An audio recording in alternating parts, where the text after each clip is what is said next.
we all stand, mga kapatid.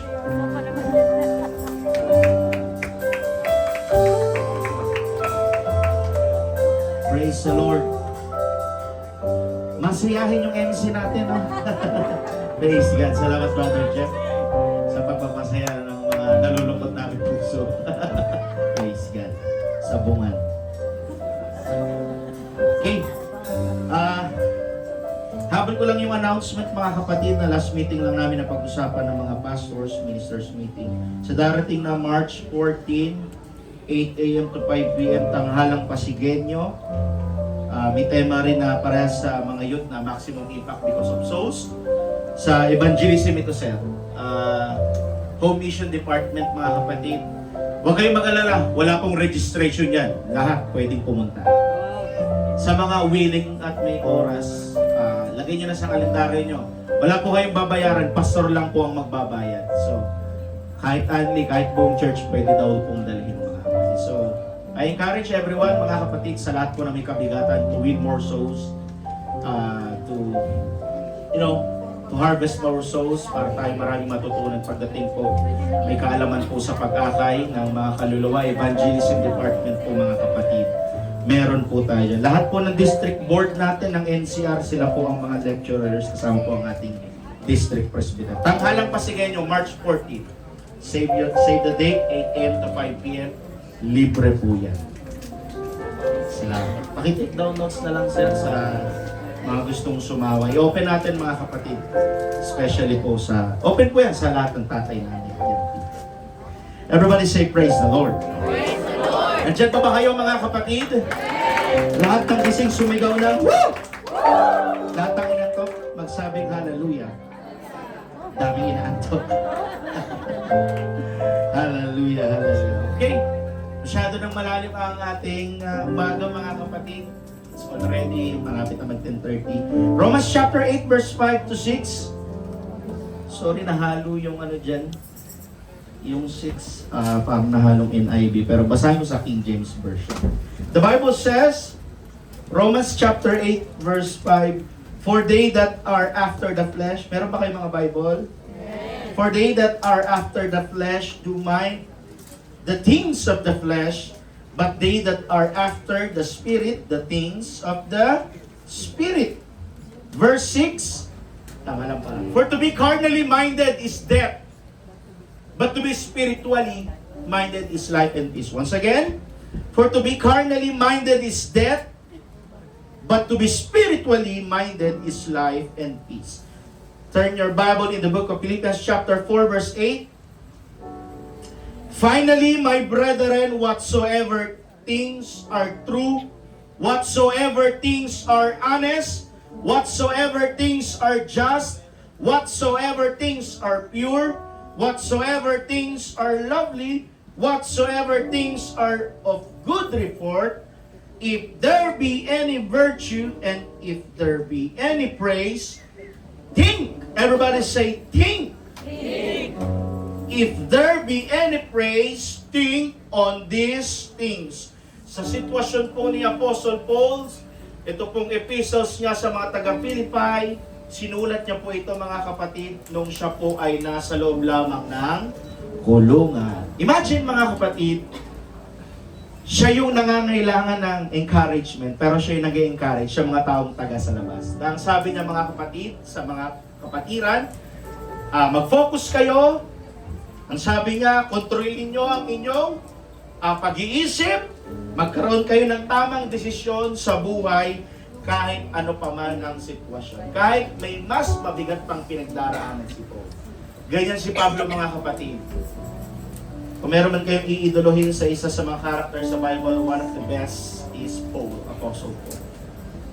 Siya ang nakakulong, pero siya ang nag-encourage sa mga kapatiran na nasa labas.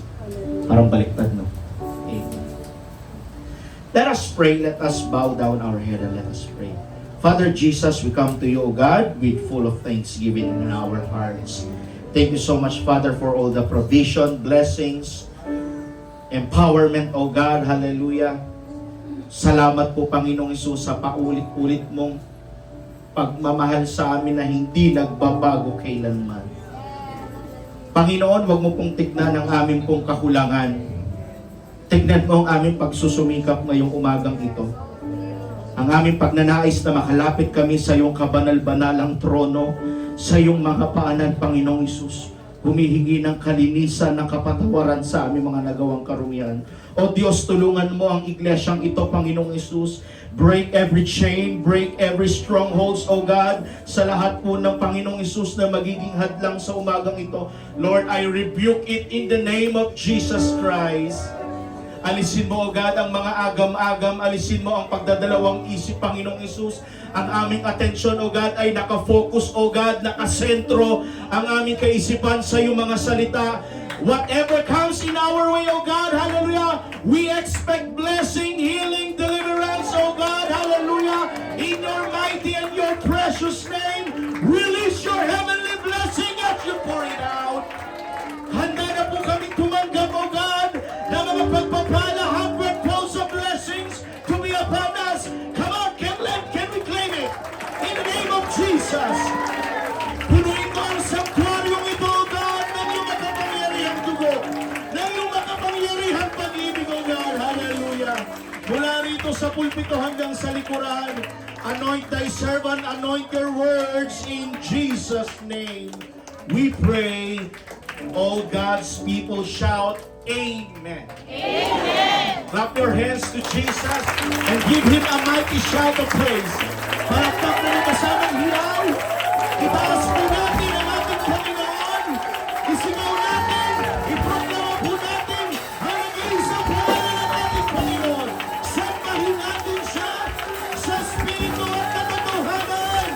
Sige, lahat ng may hilinga, lahat ng may kamay, lahat ng may bibig, sisigaw, itataas ang ating bibig, ang ating mga bibig, ang ating mga kamay, sa pagpupuri, sa isang pangal, ang pangalan ng ating Panginoon. We worship you, Lord Jesus. We give you praise. We give you thanks, O God. Sa iyo ang aming papuri, sa iyo ang aming pagsamba.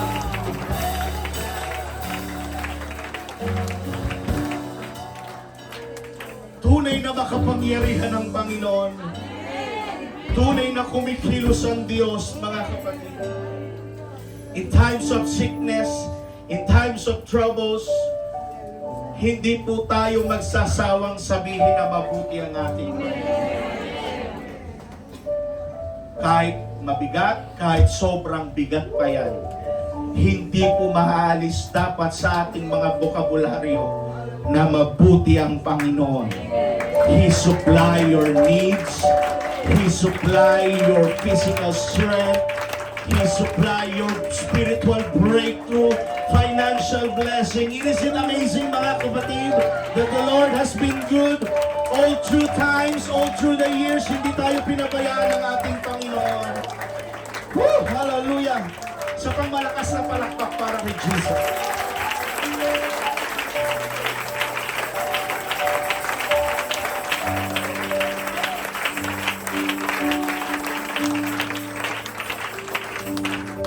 Before you sit, bago kayo mo po mga kapatid, pamamagatan ko po ang mensahe ng ating Panginoon nagsasabing, kamayan mo ang iyong katabi at sabihin mong, change your mind, change your life.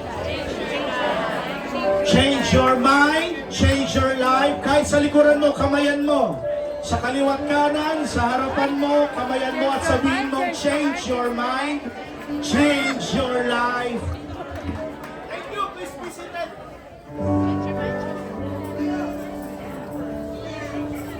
Thank you, back up. Thank you, musician.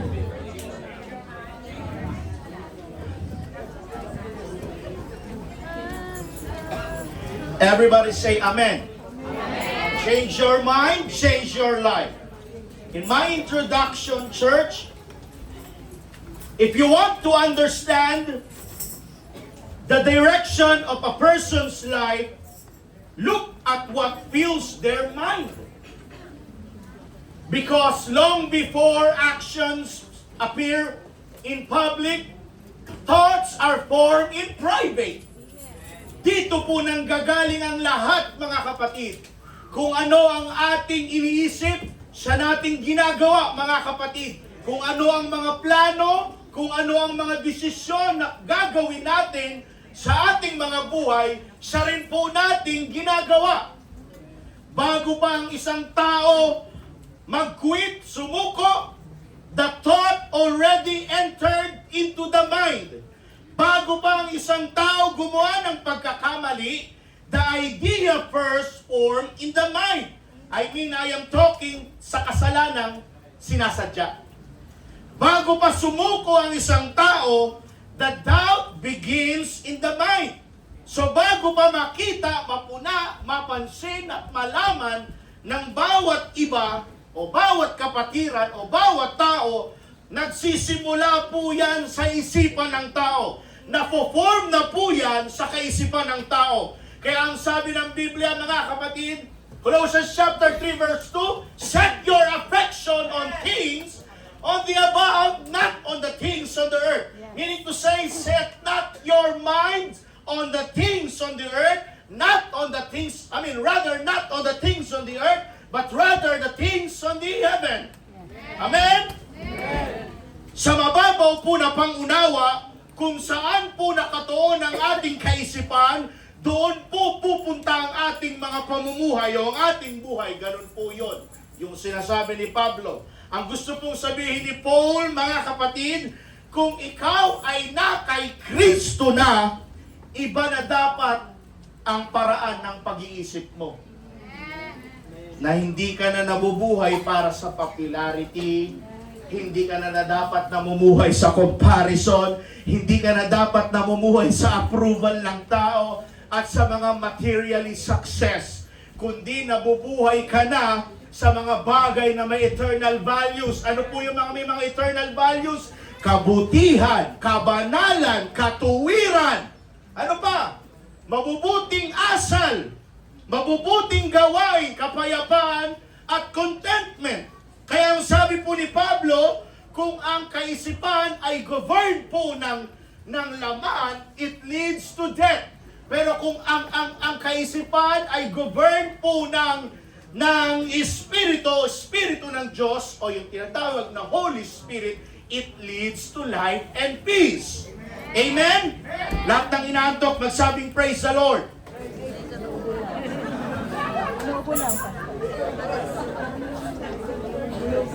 The battle of faith, oh God, is not only about behavior. It is about what rules our thinking, because the mind is powerful. Ang sabi dito, the mind is the steering wheel of life. Naniniwala ba kayo dyan? Where the mind turns, life eventually follows. Maiba tayo. Ano ba ang tama pag nagdedesisyon? Ano ba ang dapat gamitin? Isip o puso? Isip. Pag nagmamahal, ano ang dapat gamitin? Isip o puso? Mali. Ang tamang gamitin ay isip at puso. Naman? Hindi po pwedeng isip lang, Carl. Hindi po pwedeng puso lang. Israel, hindi dapat puso lang. Hindi dapat pwedeng isip lang. Magkasama yan. Parang kasabihan lang yan eh. Nakakita ka ng 1,500 sa kalsada, anong pupulutin mo? Parehas! Kayo naman, hindi kayo street match kapag kinuha nyo lang 1,000. Diba? Nakakalat yung 1,500. Ano kukunin mo? Yung dalawa. Kayo naman mga kapatid. Kasi puso ang nagmamahal at isip ang pumipili kung sino ang mamahalin mo. Ano? Yang people, may natutunan kayo. Hindi lang puro pag-ibig at kilig ang nararamdaman.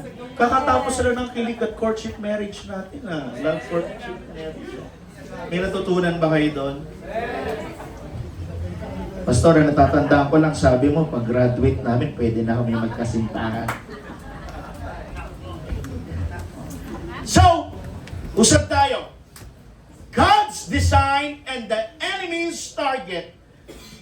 God created minds to, ano ba ang function ng isip natin? to imagine, to think, to remember, and to understand the truth.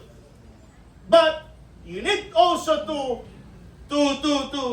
understand something important thing, mga kapatid, that if He can influence your thoughts, He can also influence your life. That is why spiritual warfare often begins with suggestions and lies. Ano ba yung mga bulong ng dyablo? Minsan ang bulong ng dyablo, huwag ka munang umaten. Bulong ng dyablo yan. Huwag ka muna mag-tithes. Gamitin mo muna yan. Bound ka sa utang ngayon. Bumawi ka na lang sa susunod. Bulong ng dyablo yan eh. O di ka, minsan, bulong ng dyablo. Huwag ka muna mag-pray, pagod ka sa trabaho, magpahinga ka na muna. Bulong ng dyablo yan, mga kapatid. That is why spiritual warfare often begins with suggestion and lies. Binibigyan tayo ng mga options, binibigyan tayo ng ibang pwedeng ipalit. Ganyan ang kaaway. He suggests, then after kumagat ka sa suggestion ng kaaway na yan, it begins with lies. Amen? Here's the thing. Hindi ka inaanyayahan ng dyablo na gumawa po ng malaking kasalanan, kundi pakunti-kunti ka po niyang inilalayo sa Panginoon. Well, in fact, the very first temptation, what happened in the Bible that recorded the battle of thoughts. Genesis chapter 3 verse 1. Ano ang offer ni Satanas sa Genesis chapter 3 verse 1? Talaga ba sinabi ng Diyos yan? Did God really say that? Totoo ba sinabi ng Panginoon yan? Pinagbabawalan kayong kumain sa punong ito? Suggestion ng kaaway yun, mga kapatid.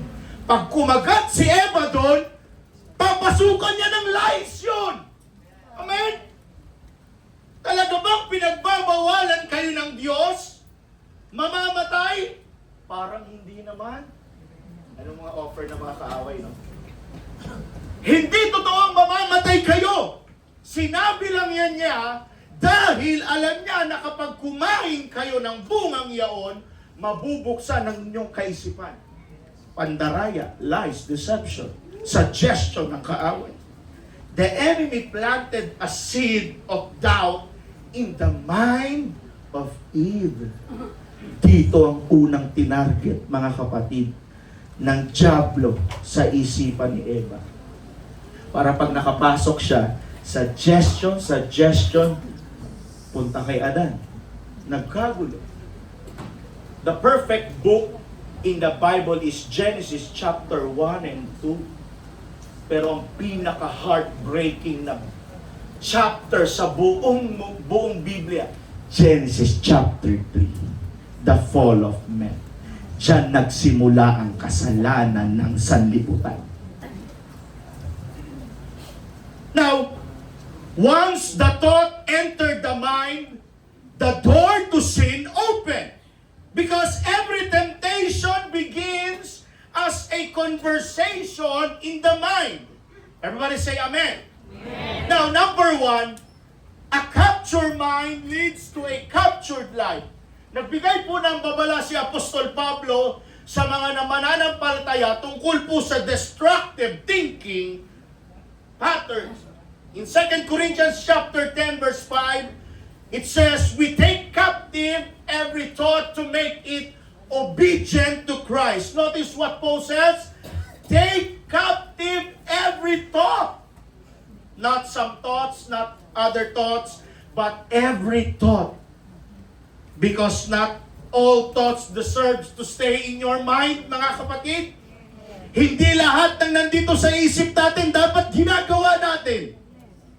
Some thoughts must be rejected. Ano ang mga example ng destructive thoughts? Number one, hindi naman ako magbabago. Hindi na ako mababago. Pangalawa, hindi ako kayang patawarin at mahalin ng Panginoon. That is a destructive thoughts. Pangatlo, Hindi ako karapat-dapat. Pang-apat, wala na akong pag-asa magbago. Pang-lima, kinalimutan na ako ng Diyos. Hindi pala ako mahal ng Diyos. No sir, no ma'am. Totoo pong mahal tayo ng ating Panginoon na kung meron ka man sa kaisipan mo yan ngayon, dapat iwinawaksi mo na yan, dapat inaalis mo na yan. Marami nagsasabi mga tao, hindi na ako magbabago, pastor, ganito na ako. O di kami, mga ibang tao nagsasabi sa'yo, wala nang chance na magbago yan. Pero sabihin ko sa'yo kapatid, habang may buhay, may pag-asa sa Panginoon. Kaya wag natin tuldukan yung mga taong nakikita natin sa iba't ibang kalye o sa labas. Hindi na magbabago yan. Nababaon na yan dyan. Hindi natin alam, baka tawagin din ng Panginoon yan. At maging proof ng kabutihan ng ating Panginoon. Tayo din naman dati may mga pangit tayo nakaraan Mas pangit pa nga nakaraan mo kaysa sa kanya Ganun ang Panginoon umayos ng buhay. Minsan hindi natin maunawaan ang plano ng ating Panginoon. Pero pagdating dun sa unahan, sabihin ko sa iyo kapatid, all things work together for good. Lahat po yan ay nasa plano, nasa isaayos ng ating Panginoon. Magtiwala ka lang. Amen? These thoughts feel real, but many of them are lies disguised as truth. May isa pong illustration. May isa pong magsasaka. He noticed weeds growing in his field. Mga weeds. At first, he ignored them because they were small. Maliit pa. Kasama ng mga tares. But weeks later, the weeds had grown so much that they began choking the crops. Sumasama na sa crops yung weeds. Na dapat, tanggalin yung bunutin niya. By the time he acted, the damage was already done. Sira na at naapektuhan na ang mga pananim niya. He ignored first the weeds kasi maliit pa lang Pero nung lumaki na, dumami na, hindi na kaya niyang remedyohan. Ganon din po ang pag-iisip natin. Thoughts work the same way. Small lies grow into strongholds. Kaya mga kapatid, ang ating kaisipan, huwag natin punuin ng bitterness. Huwag natin punuin ng anger issue. Dapat punuin ng pag-ibig yan Dapat punuin niya ng humility Dapat punuin niya ng submission Kasi kung puro anger issue ka na lang, puro mali na lang ang nakikita mo, sabihin ko sa iyo, kakalat yan. Minsan, manghahawa ka pa sa ibang tao. Kaya ang dating ng ibang tao sa'yo, negative ka na rin Pero ang tamang application dyan, mga kapatid, huwag po nating hayaan yung mga maliliit na dawag ng bitterness, yung mga maliliit na dawag ng fear, yung maliliit na tawag ng anger issue sa ating mga buhay lumaki.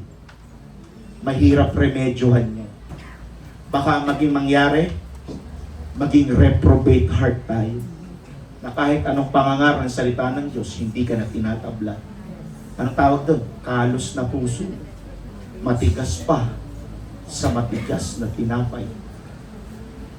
Masakit yun, mga kapatid.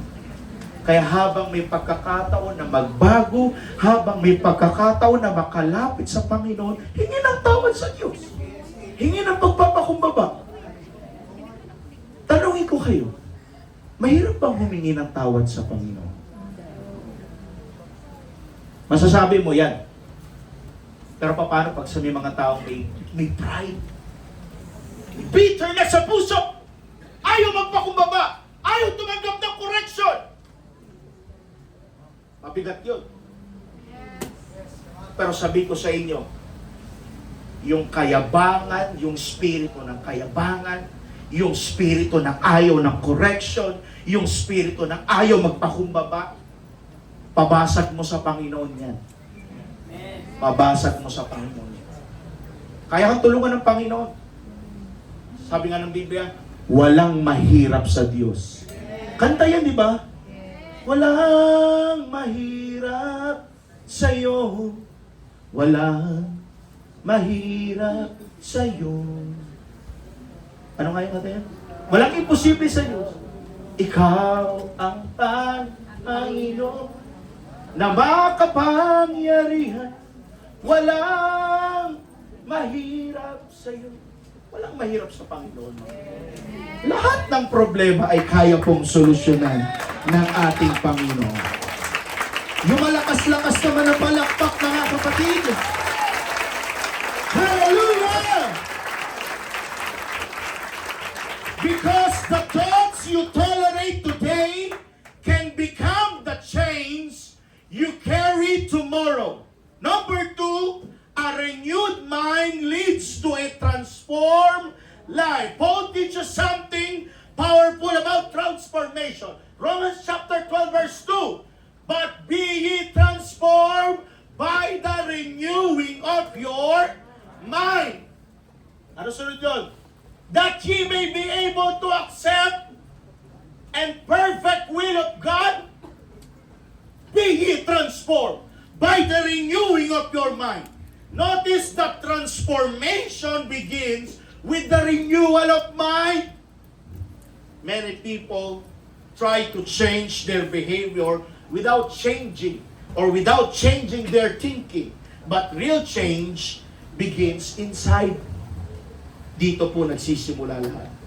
When the mind change, action follows. Hindi mo na action, hindi mo na habits, sa isip po nagsisimula ang pagbabago. Ang unang bagay na kailangan po nating maintindihan, mga kapatid, ang laban ng buhay Kristiyano nagsisimula po sa isip yan. Maniwala kayo sa hindi. Sa isip po lahat nagsisimula yan. Before sin becomes an action, it starts as a thought. Dito lahat yan eh. Gawa ka ng kabutihan. Dito nagsimula yan, di ba? Gawa ka ng kasalanan. Dito rin nagsimula yan. Before addiction becomes a habit, it starts as an idea. Dito pa rin. Nakukuha nyo, mga kapatid? Before someone gives up, it begins with a belief. Belief, dito pa rin. Dito na form ang lahat. Ito ang dahilan pala, mga kapatid, kung bakit ang kaaway laging sa isip po umaatake. Lagi nyo pong tandaan, hindi po nababasa ng kaaway ang ating isipan. Pero makinig kayo sa sasabihin ko. Pero, basang-basa ng dyablo the way how you act kung ano ang iniisip mo. Hindi niya nababasa ang ating kaisipan, pero basang-basa ng dyablo kung ano yung nasa isip mo base sa kinikilos mo. Bigyan ko kayo ng example. Young people, pag inutusan kayo ng mga magulang nyo na maghugas, hindi mo pinapakita sa magulang mo, isip mo, gusto mo na magreklamo. Pero ano nakikita sa'yo? Nagtatabog ka naman. Doon ka sasakyan ng kaaway. Sige na, itapon mo na yung plato. Sige na, magwala ka na dyan. Ikaw na lang naginutusan, hindi kapatid mo. Doon bumabase ang dyablo, the way how we act, yung nasa loob ng ating isipan. Ganun po yun. Hindi na kayang basahin ang idea, ang laman ng ating isip, pero ang kaaway, bumabase po yan sa ating kinikilos, gawa ng ating isip. Isang bulong ng dyablo sa atin. Huwag ka maglaba. Hayaan mo yan. Sila naman gumagamit ng mga damit na yan. Ikaw maglalaba. Tapon mo yan. Nagtatabog ka. Doon nalalaman ni Satanas, uy, ito ang nasa loob ng isip ni Shedrick. Kaya ang ending, alam ng dyablo ang kilos mo. Alam ng dyablo ang nasa loob ng kaisipan mo. Kasi ginagawa mo yung sinasabi ng isip mo. Pero kung ang lahat ng nasa kaisipan natin, kabutihan, kabanalan, katuwiran ng ating Panginoon, na kahit may pagsubok ka, nakukuha mo pa rin umiti. Pagpapalain ka ng Panginoon. Sabihin ko sa inyo, mga kapatid, bagbat ka ba ng problema, mga pagsubok pagsubok sa buhay, kung kahit sa mga panahon na yan, nakukuha mo pa rin umuti, sabihin ko sa'yo, sinabi ko nito before, higit kang pinagpala ng ating Panginoon. Malakas po na palakpak para sa ating Panginoon. Woo! Ang problema po kasi sa maraming tao, sinusubukan po nating baguhin ang panlabas, pero hindi po ang panloob. Halimbawa, you are trying to stop sin, you want to stop bad habits, you're trying to fix behavior, pero pareho pa rin ang iniisip. Kung ang isip natin ay puno pa rin ng insecurity, ng lies, ng fear, ng guilt, ng worldly thinking, babalik ka pa rin sa dati. Because the mind drives the life. Bigyan ko ng example. May dumaan na magandang babae. Hindi mo nga tinignan. Pero nung pagtalikod mo, nag-iisip ka naman ng mga malalaswang bagay. Worldly thinking yun. O di kaya, nakakita ka yung people ng matanda, nahihirapan maghanap ng upuan, hindi mo tinulungan. That is guilt. Atlo, may kapatiran dito sa church. Nakabili ng bagong cellphone. iPhone 17. Pro Max, fully paid. We built in, we built in washing machine at aircon. Solar panel. Pero sa isip mo, 6 na buwan lang yan, masisira din yan. That is insecurity. Sabi na nga parang yun kung ikaw man ay nagkakasala sa iyong puso ng ano yan? Sa isip natin, kahit hindi mo ginawa, kahit nandito lang, nagkasala ka pa rin ang pangangalunya. Because when God changes your thinking, He begins changing your future. Mga kapatid, the way you see things shapes the decision you make. When your mind is renewed, iba na dapat ang tingin mo sa tao. Iba dapat ang pamamaraan mo. Iba dapat ang behavior at action mo. Iba ang paraan mo. How you handle problem. Iba ka kung paano tumingin ang pananaw sa buhay. Iba ka mag-isip at di ka basta-basta mawawala ng pag-asa. Because when God changes your thinking, He begins changing your future. Kaya iba ka na mag-isip, iba ka na gumalaw, iba ka na kumilos, at hindi ka basta-basta sumusuko kapag may problema ka. Kasi alam ng Panginoon ang nilalaman ng isip at puso mo. Amen? Amen? Amen? Number 3, what you focus on controls you. The Bible teaches that our focus determines our mindset. Romans chapter 8 verse 5, the Bible says, those who live according to the flesh have their mind set on what the flesh desires. But those who live according to the Spirit have their mind set on what the Spirit desires. Church, focus is powerful. Powerful po yan. Whatever occupies your mind eventually influences your heart. If you constantly focus on problems, negatives, comparison, at fear, kapag yan lagi yung constant na nandito sa isip mo, those things begin shaping your emotional life. Pag napuno ka pala ng problema, pag napuno ka pala ng negativity, pag napuno ka pala ng comparison at takot sa puso mo, yan mismo ang takbo ng buhay mo. Pansinin niyo yung mga taong laging masiyahin. Ano kaya iniisip ng mga taong masiyahin?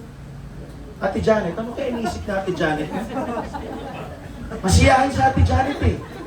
Siguro good vibes lagi nasa isip niya. Hindi naman sa pagmamataas kay Sister Janet, Gayahin natin yan.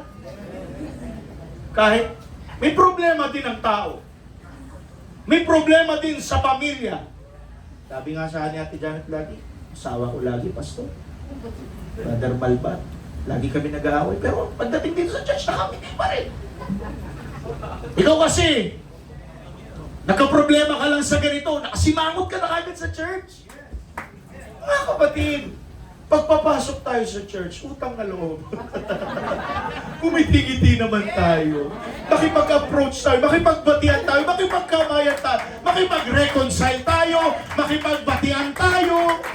Huwag yung parang pagdating mo dito, ang bigat at ang tamlay-tamlay ng katawan mo.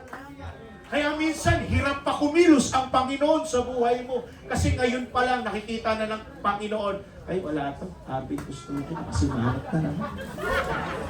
Pero kung ikaw pumasok ka, masaya ang puso mo. Oh, hallelujah. Iba po ang impact, mga kapatid. Devotion pa lang, hinalaya mo na ang sarili mo, inopen mo na sa Panginoon ang puso mo, sasabihin ko sa'yo, uuwi kang mananagumpay. Tingnan mo nga katabi mo kung nakasmile. Pag nakasimangot yan, sapakin mo. Hallelujah. May bayad ba ang pagngiti? Wala naman, di ba? Naalala ko mga kapatid, kilala niyo si Kuya Jojo Kabang. Mahihain yan, di ba? Alam mo, nasabihan ni Pastor Joshua yun before. Brad, magsalita ka naman. Ibayad yung salita mo eh. Pero minuto ata bayad sa oras sa salita mo ah. Tayo mga kapatid, makipag-usap ka. Ano man lang yung makipagkwentuhan ka saglit. Kamusta ka? Oh. Kahit wala ka namang alam sa trabaho niya, kahit sabihin mo na nga lang, wala kang concern sa kapakanan ng kapatid mo, basta makamusta mo siya, malaking tulong na yun. Kahit wala kang ambag sa buhay niya, yung makamusta mo lang, yung makamayan mo lang, malaking impact na yan. Kaya makita mo mga kapatid, pagpapasok ka sa church, pag ang isang Kristiyano, mga kapatid, nakabusangot, iwasan mo na yan. Nanghahawa yan.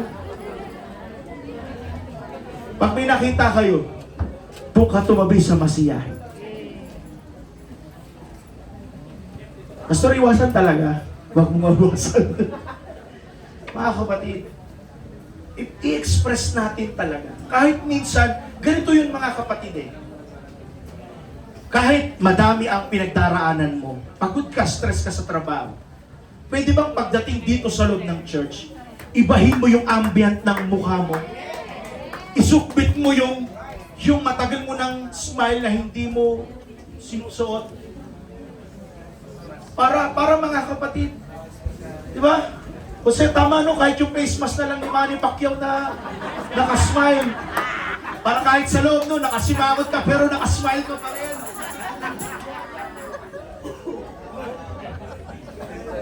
Kasi if you constantly gaining the problems, comparison, negativity, yung fear, it will shape in your life. It will shape your emotional life. Ang ending, ikaw, wala, malungkot ka palagi. Na kahit may blessing naman, malungkot ka pa rin. May ganun ba minsan? Hindi naman perfect ang buhay mga kapatid, pero may time na ganun eh, no? Kahit puno naman ng blessing, pero minsan parang nakasimangot ka pa rin.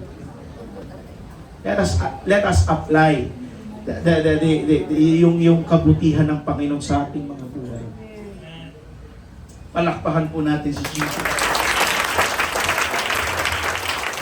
But when the mind focuses on God, something changes. Faith begins to rise. Peace begins to grow. Hope begins to return. Lahat ito ay nagsisimula sa isip po. Dahil ang bagong pag-iisip ay nagbubunga po ng bagong puso at bagong puso. At ang bagong puso ay nagre-resulta po sa buhay na sumasalamin sa kabutihan ng ating Panginoon. Malakas po na palakpak para kay Jesus.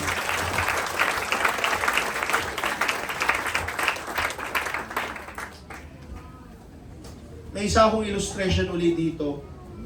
May dalawang prisoners na nakatingin sa isang bintana. Two prisoners once looked out the same window. One saw mud, the other saw stars. The view was the same, but the focus was different. Yung isa nakatingin sa lupa, yung isa nakatingin sa langit. Church, your focus determines whether you see darkness or light. Pag pumasok kayo sa church, pag ang hinahanap nyo kakulangan ng simbahan, come on. Pag pumasok tayo dito sa church, at ang hinanap natin kakulangan ng simbahan, kahinaan ng kapatiran, anong sabi dito? Whether your focus determines whether you see darkness or light. Pero kapag pumasok ka dito sa church, kahit sablay yung music, tuloy pa rin sa pagpupuri. You see light! Kahit mali-mali ng grammar si Pastor Joshua, Pastor Judah, tadyak-tadyak heights. Alala niyo mga gawin, Pastor? Sampal-sampalais. Kahit mali ang grammar, hindi ka titingin doon. Doon ka pa rin tumingin sa Panginoon. Pero kung ang hinahanap mo lagi dito, kamalian ng kapatiran, kasalanan ng kapatiran, condemnation ang hinahanap mo, insinuation ang hinahanap mo, hindi ka lalago, Brad, hindi ka lalago, sis. Pwede ba hanapin natin dito sa loob ng panambahan una, paano natin mapapaluguran ng Panginoon? Paano natin mapapasalamatan ng Panginoon? Paano tayo makakapagbigay ng papurit pagsamba sa ating Panginoon? Because your focus determines whether you see darkness or light. Mga kapatid, tingin sa Panginoon, huwag sa pastor. Tingin sa Panginoon, huwag sa kapatiran. Matitisod ka pag sa kapatiran ko tumingin. Matitisod ka pag nakatingin ka kay Brother Arby. Matitisod ka pag nakatingin ka kay Brother Sam. Matitisod ka pag nakatingin ka kay Ate Jassy, kay Sister Shirley. Lahat tayo dito, katitisuran ng bawat isa. Pero kung hanapin mo muna ang katwiran ng Panginoon, sabihin ko sa'yo, hindi ka matitisod. At higit ka bang pagpapalain ng Panginoon? Huwag ka tumingin sa kakulangan ng bawat isa. Lahat yan may imperfection. Lahat tayo may pagkukulang. Romans chapter 3 verse 10. Lahat tayo gaya ng nasusulat, walang matuwid kahit isa. Kaya hanapin po natin kabanalan ng Panginoon at katwiran ng Diyos. Pag tumingin ka sa Panginoon, sahan mo, hindi ka bibiguin ng Panginoon. Hindi ka bibiguin ng Panginoon. Bakit ko nasasabi ito? Naranasan ko po ang kabutihan ng Panginoon. Kayo ba? Kayo ba? Naranasan niyo po ba ang kabutihan ng Panginoon? Na kung bakit nandito patuloy ka pa rin sumasamba despite sa mga nakaraan mong pangit na sitwasyon, nagpapatuloy ka dahil naranasan mo ang goodness at ang mercy ng Panginoon. That is the reason why you are still here. That is the reason why you are still sitting dyan. Nagpapatuloy tayo dahil naranasan po mismo natin ang kabutihan ng Panginoon. Ano sabi ni Brother Jeff nung nag-MC siya? Pastor, hindi sabi. Ang sabi niya noon, mo sabi ni Brother Jeff, may sinabi ka nung midweek eh. Kasi may sinabi siya mga kapatid, ang ganda. Na noon sa atin, pangit ang nakaraan natin. Lahat tayo may imperfection eh, kahit Kristiyano na tayo eh. Lahat tayo hindi nga nakaabot sa kaluwalhatian ng Panginoon eh. Pero ang pinakamaganda dito, nagpapatuloy tayo. Sa kabila ng lahat ng yan. Minsan nga may mga sumusupit. Ay! Minsan may mga lumulusot na pagmumura. Minsan may mga white lies na lumalabas. Ay! Hindi ako nangopya, pero nangopya ka pala. O, diba? Sinabi mo, nakapasa ka sa exam, pero sinabi mo sa magulang mo, pasado ako nga, pero bagsak ka pala. Di ba, nak? Sabi ni Starena rin kagabi, ikaw naman!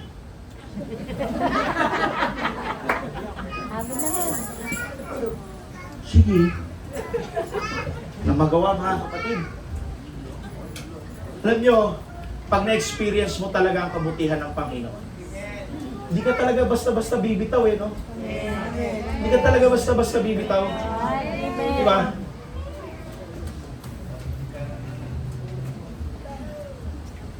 Last year was a very, very, very tragedy sa buhay namin mag-asawa.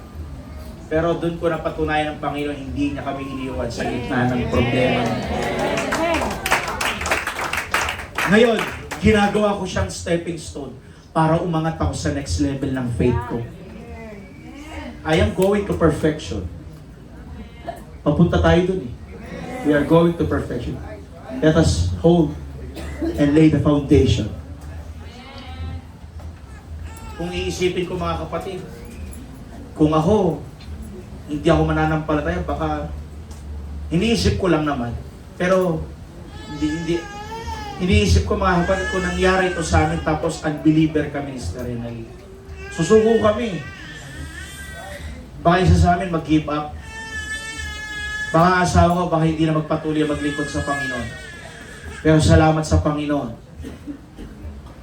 Kahit gabi-gabi nakakainis, may umiiyak.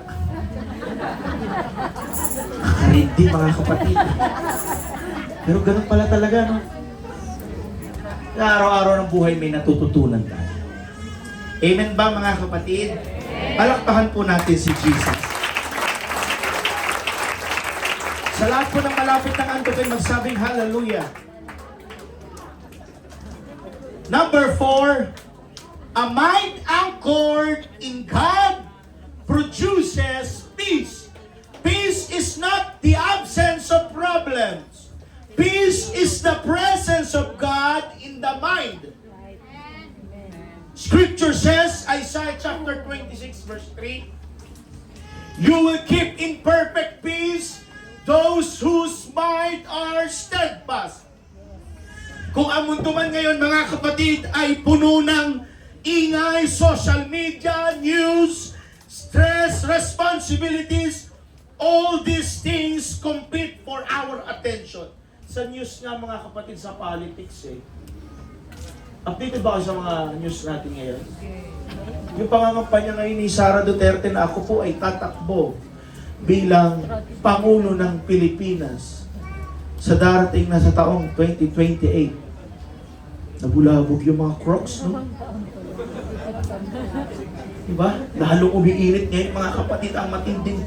Isipin nyo na lang 2026, simula pa lang 2026 2 taon higit pa ang eleksyon, ngayon pa lang nagsisiraan na. Gulo, no?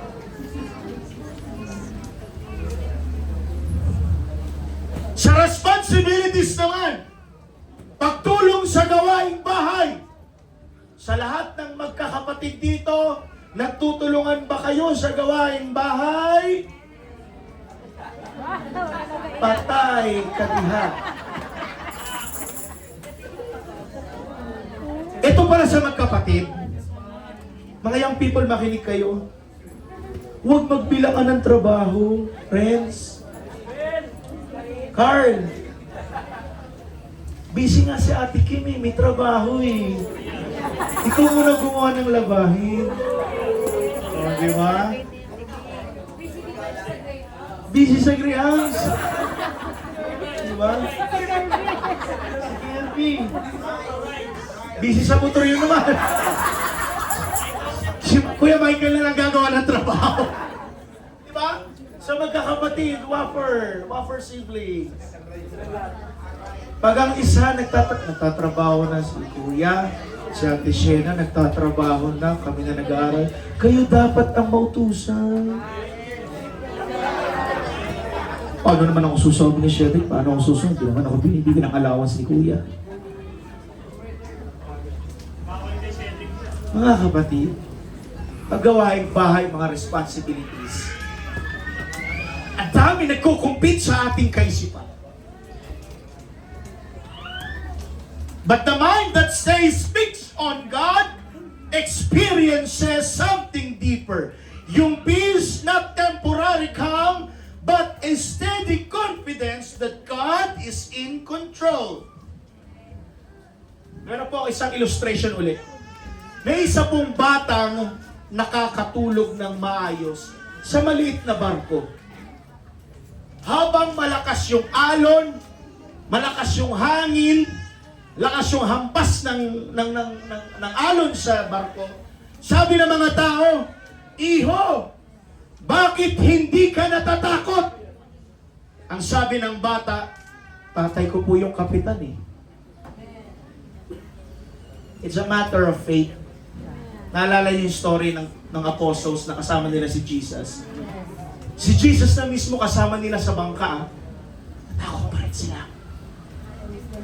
At minsan ganyan tayo. Kahit alam natin na God is omnipotent, God is all-knowing, God is omniscient, pero minsan matablay ang pananampalataya natin. Minsan laglag ang pananampalataya natin. Minsan wala tayong pananampalataya. Pero hindi po kabawasan sa pagiging isang Kristiyano na humingi tayo ng pananampalataya sa Panginoon. The apostles do that. Lord, increase our faith. Ganon ka rin. Hingi ka ng pananampalataya sa Panginoon.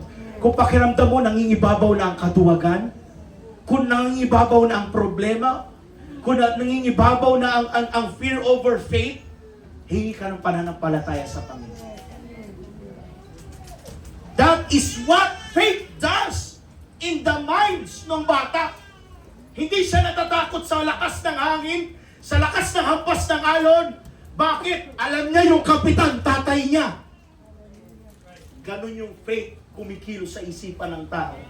It replaces fear with trust and faith. Alam niyo po mga kapatid, kapag kumpleto po ang tiwala mo sa Panginoon, hindi ka dapat pala matakot. Hindi ka pala dapat mangamba.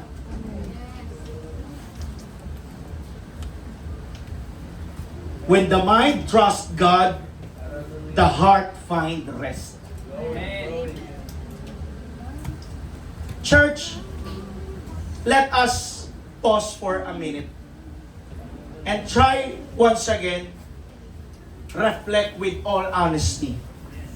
What thoughts, tanongin ko kayo, ano po ang naglalaro sa kaisipan nyo ngayon etong mga lately ngayon? Faith ba? Gratitude? Hope and truth ba? Or fear, doubt, insecurity and bitterness ang nangingibabaw? Lately ha, tanongin ko kayo, ano yung lately na meron ka sa kaisipan mo ngayon? Because the thoughts you repeat the most will eventually shape your life. A mind filled with God's truth cannot be easily conquered by the enemy's lies. Bibigyan ko po kayo ng 4 po na ways to guard the mind. Number 1, fill your mind with Scripture because truth replaces lies. Fill your mind with Scripture. Basa kayo ng Bible. Pangalawa, guard what enters your mind. What you constantly watch and listen to shape your thinking. Tignan niyo po, kung ano palaging pinapanood mo, kung ano palaging pinapakinggan mo, siya mo pong ginagawa. Bigyan ko kayo ng example. Kapag puro Facebook Reels ang panonood mo, kapag puro Netflix ang panonood mo, kapag puro TikTok lagi ang panonood mo, pansinin mo, yun ang palagi mong bukang bibig. Meron pa dito, tanong ko kayo with all honesty, nagbabasa pa ba tayo ng Bible? Kayo ang makakasagot. With all honesty, meron pa ba dito araw-araw nagpipray? Ikaw ang makakasagot niyan, kapatid. Young people, tatay at nanay, kumakatok po ako sa inyo. kakatok po ako sa inyong mga oras. Baka po pwede pong maglaan kayo ng time makapag-pray dito sa church. Pag walang ginagawa, kahit 30 to 1 hour, prayer time. Pag walang ginagawa, pwede ka punta dito sa church. Hindi ko po dinidisregard na masamang manalangin o hindi po pabor sa Panginoon ang manalangin sa bahay. Pero pag dito sa church, mga kapatid, iba rin po pag nandito tayo sa bahay panambahan ng Panginoon. Ganyan ang ginagawa ng mga apostles eh. Acts chapter 3. Magdadapit pahapon na. Prayer hour time. Peter and John went up to the temple just to pray. Paul went up to the temple just to pray. Pwede ba yun? Sa lahat ng mga tatay, nanay, ang people, maglaan tayo ng oras sa panalangin. Sa oras lang. 30 minuto. Posible ba mangyari yun? Parang hina ng amen, no? Pagdating sa giving, pagdating sa prayer time, ang hina ng amen. Posible ba yun? Yes! Mga kapatid, may I remind you again, huwag po magpakalunod sa trabaho. Huwag po puro pagkakakitaan ng goal natin. Huwag puro kayod ang goal natin. Maglaan tayo para sa ating spiritual life. Hindi ko po sinasabi na masama ang kumayod ng kumayod para sa pamilya. Tama po yan. You do your part.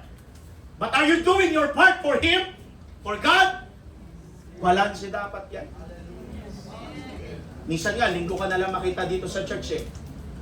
Minsan, alternate pa ang pagsimba mo. Kung hindi absent, late. Come on, mga kapatid, we need also to be spiritually. And I'd rather be over spiritually rather than half-hearted Christian. Mas okay ng over spirituality kaysa sa half-hearted Christian. Half-obedience Christian. Mas gusto ko na maging over spirituality kaysa maging half-hearted Christian ako. We need to be watchful. We need to guard our mind. We need to control our emotion. Everything. Balance dapat yan. Kung yung behavior mo, paliklik ka tuwing linggo, agahan mo na! Sikuhin mo yung katabi mo. Oy, late ka ata. Agahan mo. Oy, kapwa silang late. Oy, kapwa silang late. Come on, mga kapatid. Let us shake up. Let us grow up. Grow up, church. Kung yung dating habit mo, 7:30 ang gawain eh. Ang gising ba niyan? Alas 7? 30 minutes ang preparation. Kulang! Di kulang! Kulang! Boboto mata si Binoy ah. Mga kapatid.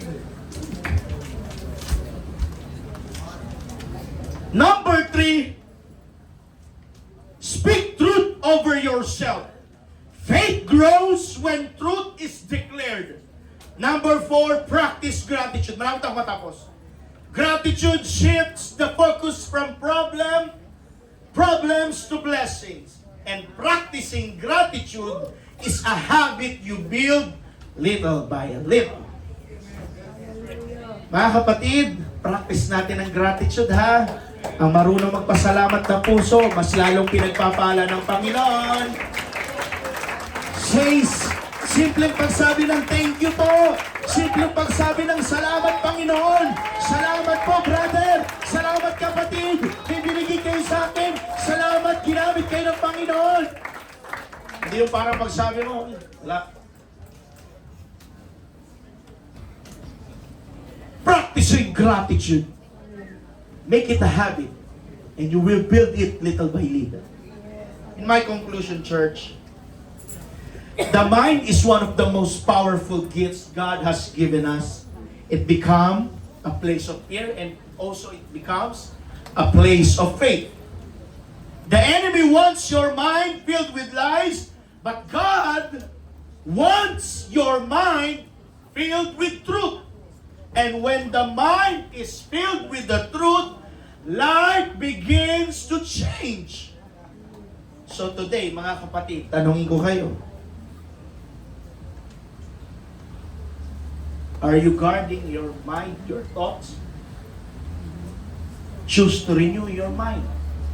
Choose to focus on God.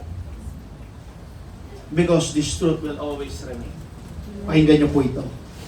The life you live tomorrow is being shaped by the thoughts you believe today. Kung ano ang nandito, yan ang takbo ng buhay natin. Pastor, ano lang gagamitin ko po pag nagmamahal ako? Unahin mo muna ang isip. Kasi hindi naman ito nagmamahal eh. Ito ang nagmamahal. Isip at puso ang gagamitin larin sa isip ang nagsasabi na, sige, mahalin ko yan. Pero ito ang nakakadama ng pagmamahal. Sa paglilingkod din natin sa Panginoon. You need also to be wise. You need also to be freely loved by God. Nanggagaling sa puso at nanggagaling sa isip natin ang pagmamahal natin sa Panginoon. Ganun lang mga kapatid. The life we live tomorrow is being shaped by the thoughts you believe today. Palakpahan po natin ang ating Panginoon, mga kapatid. Shall we all stand?